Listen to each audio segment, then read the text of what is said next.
And the day of the tornadoes, me and my brothers, because we're all race car fans, that was the day New Paris opened, so we all went out to New Paris Speedway to watch the races and all, and we had an appointment to be at Carolyn and Jan Whitehead's house at 6 o'clock for supper. Well, the races lasted longer than I thought.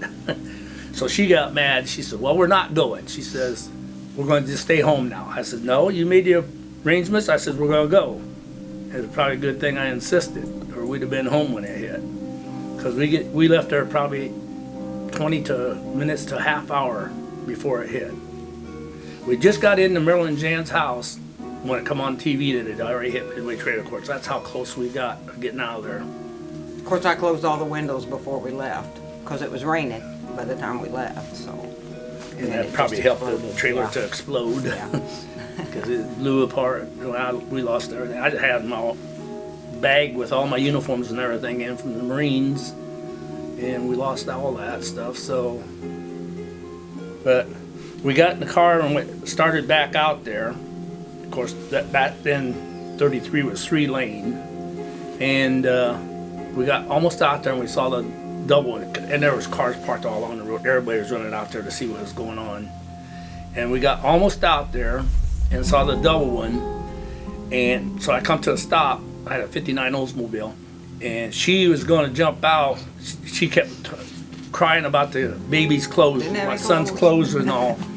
I grabbed her, I pulled her back in, I turned that car around. I probably did 90 miles an hour going back into Goshen because all you can see is that big double one coming. And then it turned and went up through Sunnyside then, because it looked like it was coming right towards Midway again when we first saw it. But it turned and went up through Sunnyside then, and after it was over, they had me missing from Goshen River for 3 days because I was out helping everybody else. We helped out at Midway for a couple days, me and my brother-in-law, and then we went up to Jefferson because he worked for Starcraft and he was a truck driver, and he had a couple of his buddies that lived up there at Jefferson. So we went up there and helped them straighten up their places and all. And finally they got a hold of me and told me I was supposed to go down to the police station and let them know that I was all right. So we did that.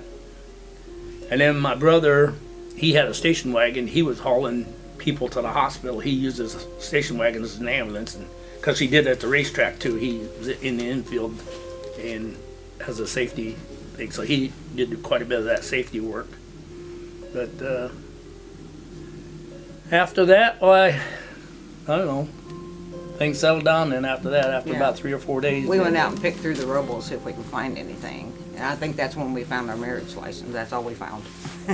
Didn't find anything else. No. Of ours, except for that page that they found up there at Vestula, but everything else was lost. So we had to move back in with my sister and brother-in-law. We lived there with them for about 2 weeks. Oh, longer than that. Was it?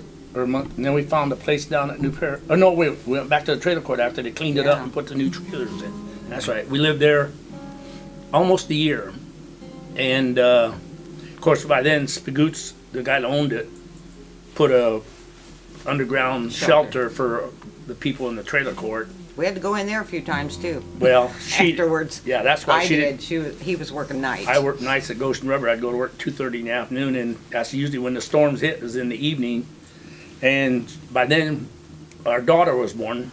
My son was 1.5 years old, and our daughter was born, and she was crying. She'd taken Denny by the hand and the baby in the arm and trying to run down to the shelter when the sirens went off. And finally she told me, she says, I can't take this no more. We got to move. Scary. Yeah. Yep. It's definitely scary. Because we didn't know what to expect. And we didn't know, you start digging through, of course, the cops and all of them been there, but you didn't know if there was bodies or anything underneath that stuff yet. Just like when President Johnson went there, that little boy was found, and that was almost a week later, wasn't it? Mm-hmm. When President Johnson made the visit there in Sunnyside. And it showed him standing there with that refrigerator right beside him in that picture of Johnson. They said that boy's body was underneath it. It was a 13-year-old boy, wasn't it? I think so. They found it after Johnson left. They started digging through the rubble, and that little boy's body was under there, that close to President Johnson. But we could see a lot of people picking up stuff that didn't belong to them. You Oh know. yeah, there was a we'll lot of scavenger people out there doing that, yeah. just grabbing stuff and running with it. Looters. Yeah. Who kind of came in to help with you guys? I mean, did you get a lot of support from people who My brothers, they all lived here in town and all, and of course, when it hit, my mom lived in Mishawaka, and she was terrified because when it hit Midway Trailer Court, they also said on the national news at that time that the little Goshen, Mennonite town of Goshen was hit. Well, it didn't hit wiped Goshen, out, yeah, that's what but they it went said. just because my brother lived on Chicago Avenue right there by where the river is in Martin's Supermarket. Now, And she was afraid he was in it, and then it went past Stone Lake, and my sister and brother-in-law owned gas and sales and service up there on 120, and it went right behind their house. And my mom thought the whole family was wiped out because no communications. You couldn't call on phones or nothing because it was so tied up after they announced it on the news that the city of Goshen is wiped out, because there's a lot of people in Goshen that has relatives in Germany and places like that. They said the lines were so full you couldn't even call anybody on the phone. So my mom, for a day or two, didn't even know what was going on with the rest of the family. We went down to Mishawaka, saw my mom. We went, saw her. In the meantime, my brothers had gotten a hold of me, and we started helping each other. Well, they come to help me and all, to try to find our stuff, but we couldn't find anything.